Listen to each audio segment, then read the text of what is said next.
Hi, I'm Mark. This is my November review for Aries Sun sign and Aries rising. The month kicks off with a bit of a tricky start.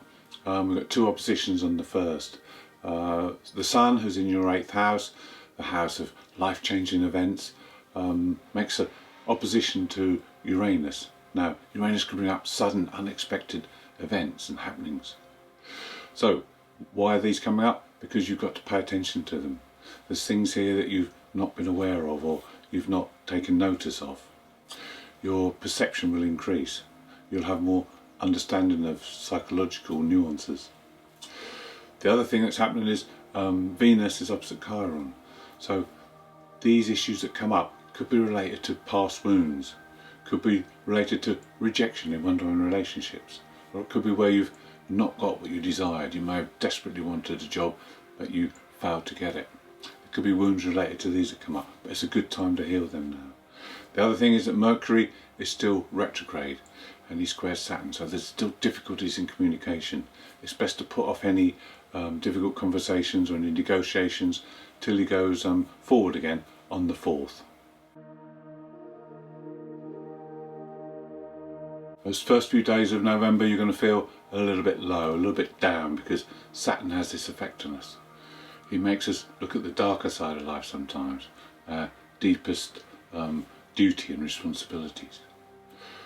You can be picked up though, because on the 6th, Jupiter and Pluto will help to raise your energy levels. They are both going direct now in your 10th house. This is the house of your chosen path.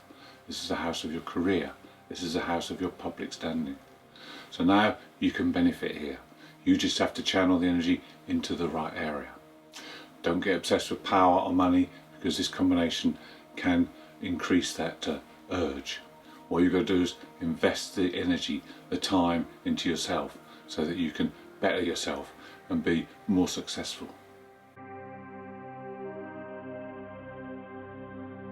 On the 9th, it's a very spiritual day for you. Your 8th and 12th houses are highlighted. The 12th house is your unconscious.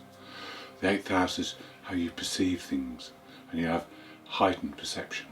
So you could have dreams, you could have insights, you could have messages from the spirit world.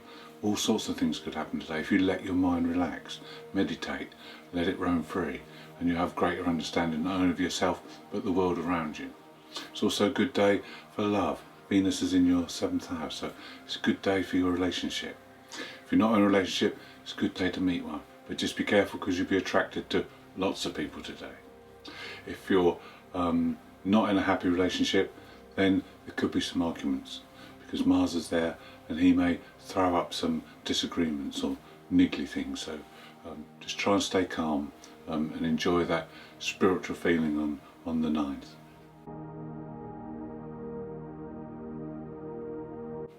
On the 12th, it's one of those days when your mind can play tricks on you.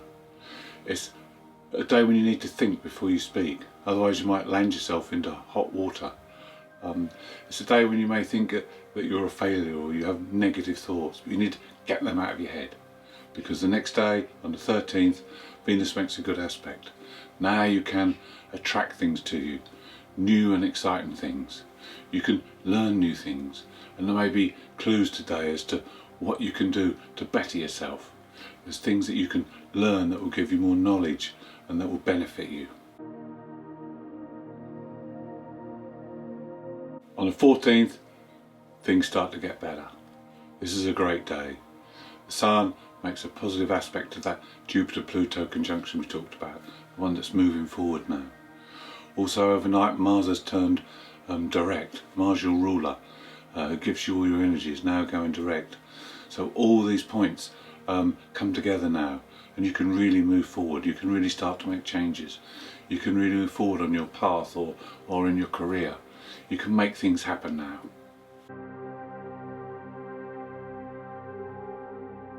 On the 15th, we have Venus active plus a new moon in your 8th house. Now this is a day of intensity, of great passion. You'll be getting along well with others. You want to do things with other people. You want to spend time with your partner or going out with friends. Don't overdo it though, because it's also a day when you could overindulge. The new moon promises life-changing events in the coming future. So you also need to be sowing seeds for the future, preparing and planning so that you're ready when these changes come about. On the 17th, your mind's a little bit hyper, it's a little bit crazy. Not that it's a bad thing, because it may bring you insights, but it's across your money houses, so just be careful what you agree to, because you may regret it tomorrow.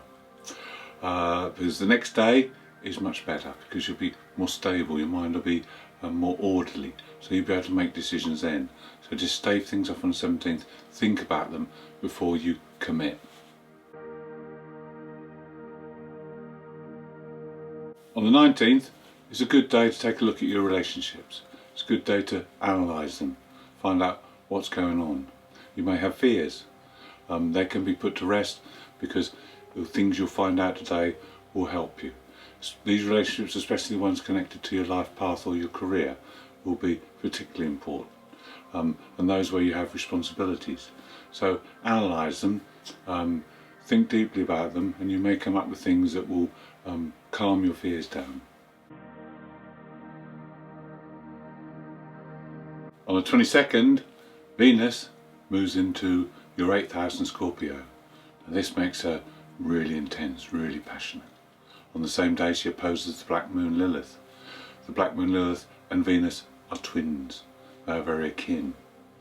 Now you will want your desires fulfilled. Temptation will be great, but be sensible. Yes, we all want to fulfill our desires, but you need to be sensible. Don't be too impulsive. You're an Aries, you tend to jump in where angels fear to tread.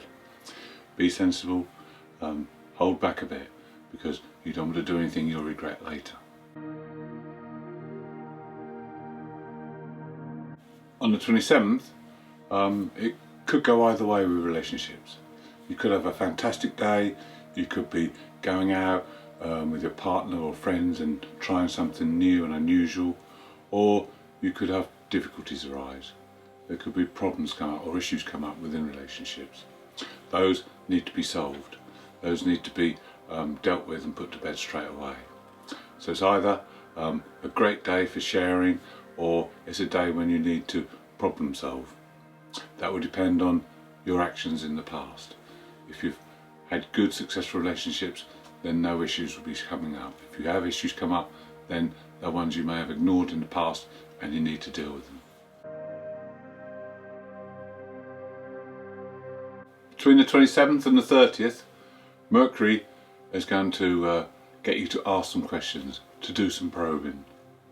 He contacts Saturn, Jupiter and Pluto in your 10th house of career and destined path.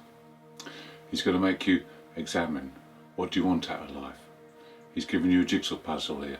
You've got to put all those pieces together. You've got to rise above things. You've got to take the helicopter view.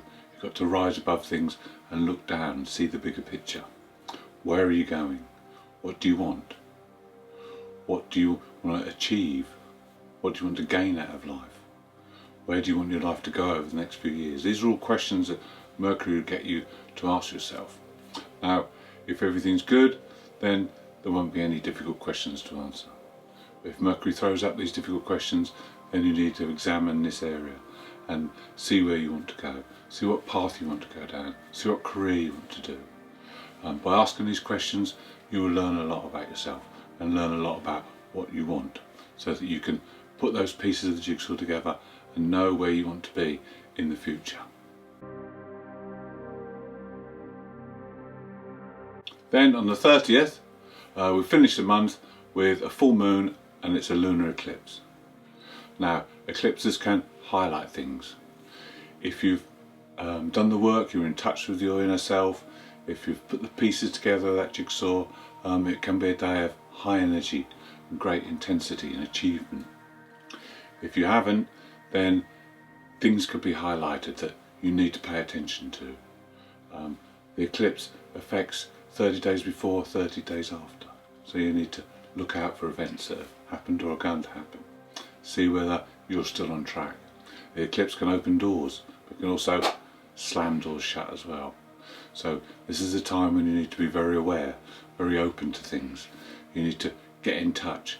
You need to make sure that your house is in order and that you are going in the right direction and you've got all those pieces of the jigsaw puzzle in the right place. Thank you for watching. I hope you have a great month. If you'd like to see more, please subscribe, or if you'd like to leave me a comment, I'll be glad to hear from you.